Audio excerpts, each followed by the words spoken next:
mamamatay tao! Kriminal! Dito po, Chief. Ayan, yung babae niyan. Dinukot niya ang tatay namin. Huliin niyo siya. Huliin niyo siya. Kinuha niya ang tatay namin, kinidnap niya. Giselle, ano pinagsabi mo? Tumigil ka. Wala ka ng lusot ngayon, Moira. Giselle, hindi ko kailangan lumusot dahil wala akong alam sa mga binibintang mo sa akin. Tumigil ka nga. Ate, please. Wala dito si Papa. What?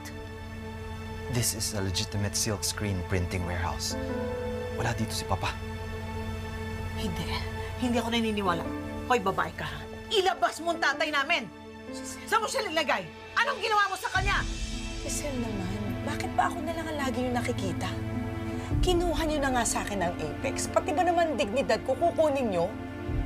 Giselle, hindi ako kriminal. Sawang-sawa na ako sa acting mo. Please, Chief, nakikiusap ako. Ipa-search niyo po yung buong warehouse.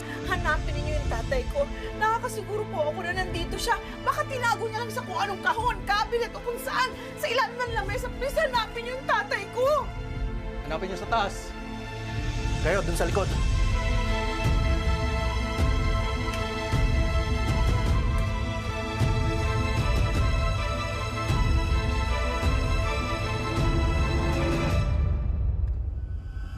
Tamo nang ginawa mo, tanda. Damay ka pa rin ba? Demonyo ka! Kriminal ka! Mamamatay tao! Kaya matakot ka, tanda. Kapag hindi ka tumahimik, ikaw ang susunod ko. Hindi ako natatakot sa'yo. Sa tanda kong ito, mandami na akong hinarap. At ikaw, isa ka lang kriminal. Isa kang bayarang kriminal! Ganun, ha?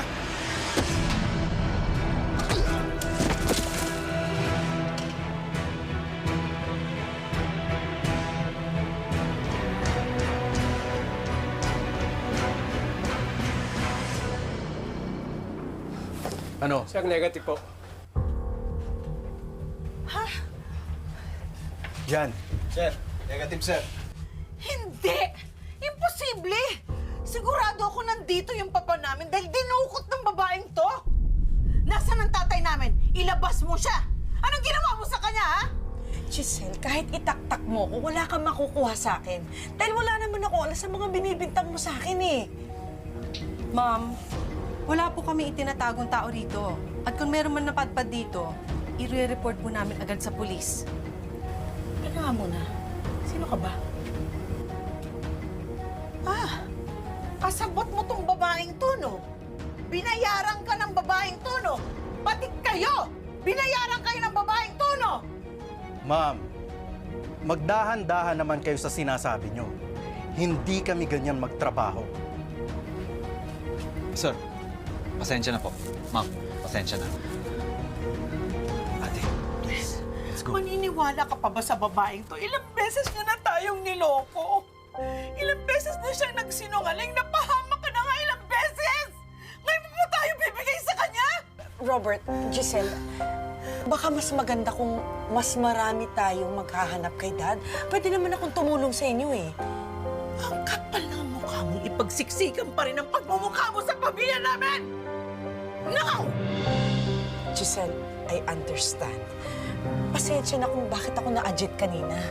Eh, sino mo naman ang hindi magagalit pag bibintangan ka ng kidnapping tapos ipapupulis ka pa? Giselle, hindi ako kriminal. Kahit na anong sabihin mo, ikaw pa rin ang prime suspect namin! Giselle, look, I understand kung bakit mo binubuhos lahat ng galit, lahat ng sisi mo sa akin. Pero hindi ko magagawa yung kay Dad. Mahal na mahal siya ni Zoe. Kung may mangyari sa daddy niyo, masasaktan din yung anak ko.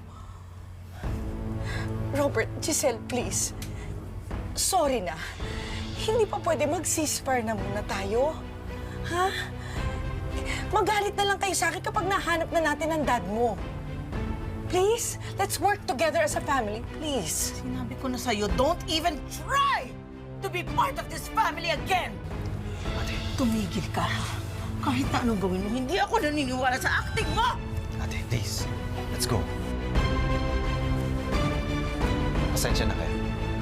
Please.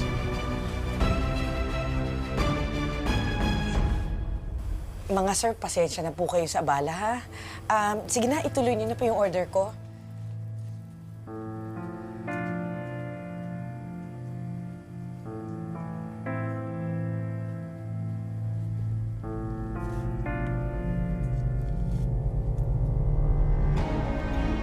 Maraming salamat, ha?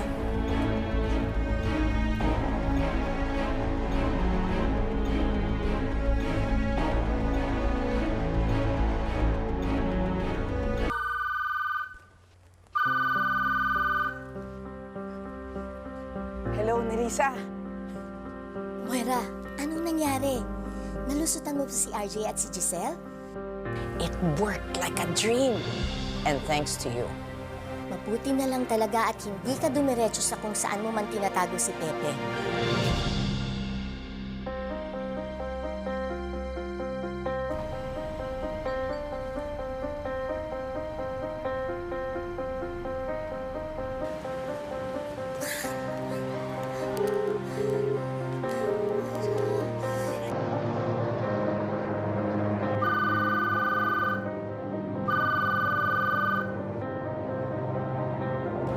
Nerissa, may nakalimutan ka ba? Pinag-iingat ako yung kotse mo.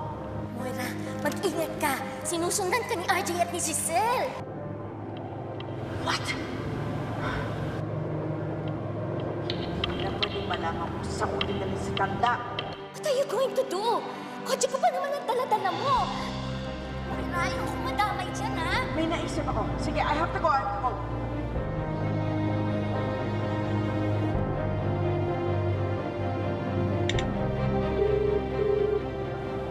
Hello, Tish? Pwede ba kitang puntahan dyan sa warehouse? I know it's late and malayo yan, but can you accommodate me, please? Okay, sure. Thank you.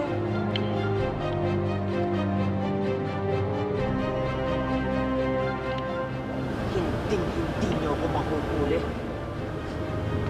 Over my dead, gorgeous body.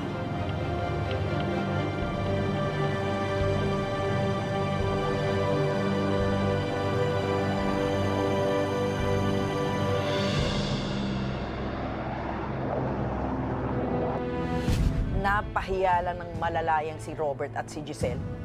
Imagine, nagdala pa ng pulis dito. Pathetic. So you better be careful. Hanggat nawawala si Pepe, nakabantay sila sa'yo. I owe you one, girl. Thank you. Maraming salamat.